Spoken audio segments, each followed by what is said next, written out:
কাছে আছে আমি একটা ডাটাবেসের মতো দেখেছি এখানে হিসাব এসেছে গার্ডিয়ান যারা আছে মা বাবা দাদা দাদি নানা নানি থাকে একটা ছেলে যখন মক্তবে যে কোরআন শেখে ঘরের মধ্যে যখন সূরা ফাতিহার মশক হয় কোরআনের তালিম হয় ইসলামের আওয়াজ ইসলামের সদা আল্লাহু আকবারের সদা যখন আপনার ঘরে আসবে আপনার ঘরের ভিতরে নাস্তিক মুরতাদ আগামী তাসলিমুর রাসূল এবং আগামী শাহরিয়ার কবির জন্ম নেবে ইনশাআল্লাহ।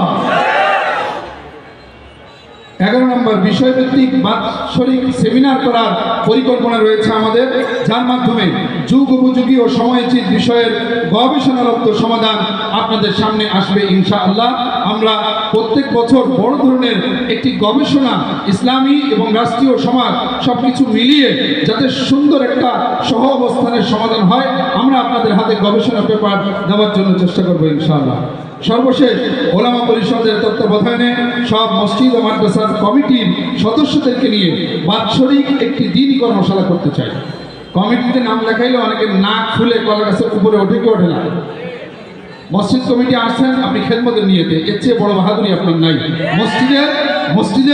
মসজিদের পরিচালনা মসজিদের সকল কিছুর মৌলিক যে বিষয়টা এটা ন্যস্ত থাকে একমাত্র ইমাম সাহেবের উপরে, তার পরামর্শে এবং তার সিদ্ধান্তের বাইরে গিয়ে শুধু কমিটি হইলেই সব কিছু করে ফেলে যখন তখন একজন ইমামকে হেনস্থা করে একজন আলেমকে হেনস্থা করে এটা কোন বাড়িতে ইনশাআল্লাহ আগামী দিনে চলতে দেওয়া হবে না ইনশাআল্লাহ। মসজিদ মাদ্রাসার পরিচালনা কমিটির মাঝে দ্বীনদারি এবং আমানতদারি হিসেবে প্রতিষ্ঠা হয় সে লক্ষ্যে আমরা মাঝে মাঝে ইনশাআল্লাহ এই কমিটির যে সমস্ত সদস্য আমাদের ভাই ব্রাদার আছেন এনাদেরকে নিয়ে আমরা ইনশাআল্লাহ মিটিং করব, কর্মশালা করব, দ্বীনি তালিম দিব।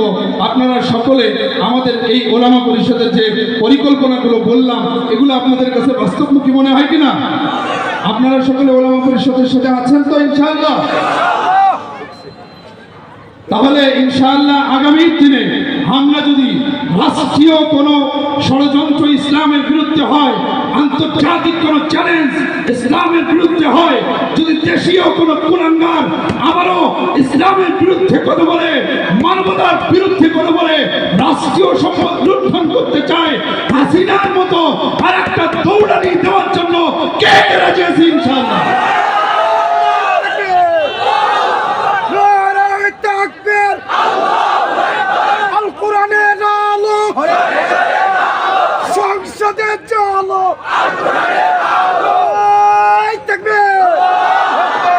হুঁশিয়ার থাকতে হবে, সজাগ থাকতে হবে। সব দায়িত্ব আলেম ওলামার নয়। আমরা যে মাহফিলে বসছি এখন আবেগ আসছে আর একটু